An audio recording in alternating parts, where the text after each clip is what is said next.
Morning guys, good morning, magandang tanghali. So guys, dito ako ngayon sa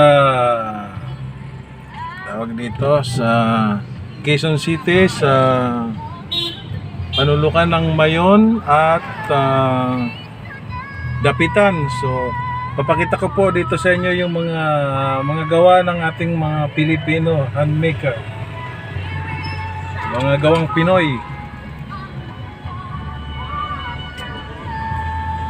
Kaya kung gusto niyo bumili ng mga ganitong mga handicraft, dito po kayo pumunta sa Dapitan, Mayon. Pakarami dito.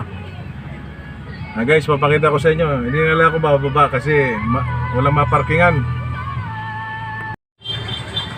So guys, ayan, mga gawang, kung gusto niyo pampasko, mayroon dyan. Ayan, dami dyan.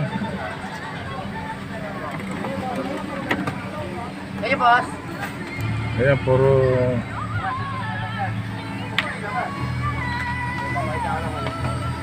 purong gawang Pinoy po yan. Wala pong China dyan. Ayan po, dami.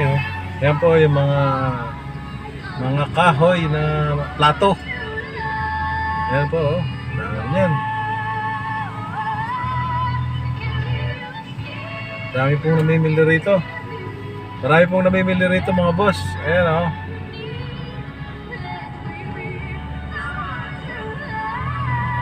Wala pong China dyan.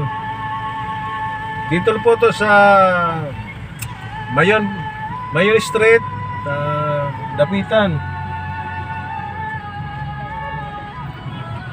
Ayan po, wala ang dami yan.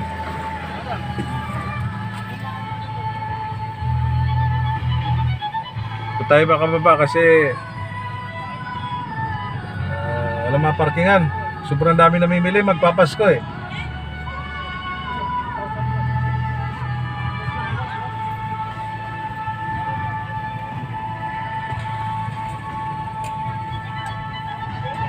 Yan po mga mga gawang Pinoy .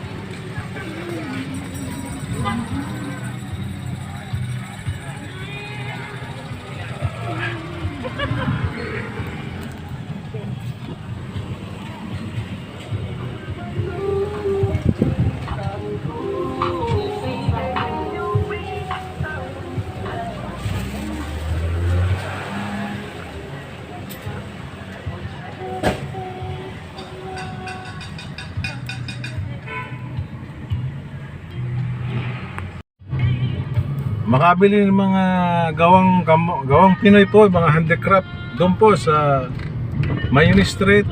Doon lang po 'yon, Mayon Street. Pagtanong niyo na lang po. Lahat ng klase, yung baso na gawa sa kahoy. Meron marami, plato na gawa sa kahoy, marami doon. Okay guys, 'yan kung gusto niyo ng ganong na mga bagay, punta lang kayo doon. Tuwing hapon guys, maulan ng Manila. Ayan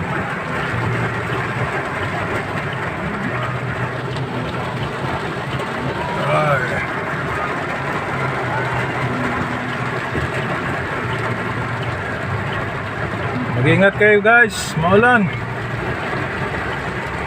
Lakas ng ulan.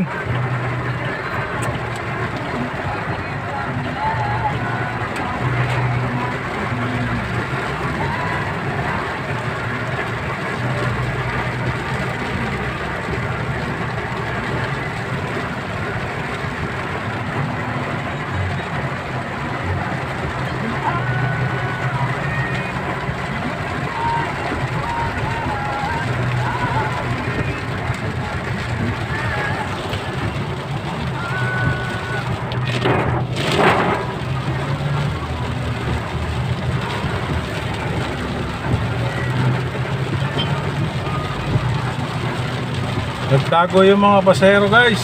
Malakas ng ulan.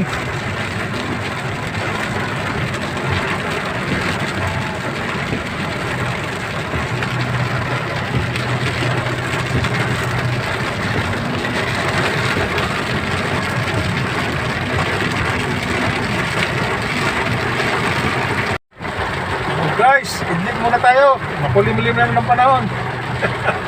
Hanap tayo na mahigan. Nagtago yung mga pasero eh. Okay guys, idlip muna ako guys. Okay, bye. Okay naman.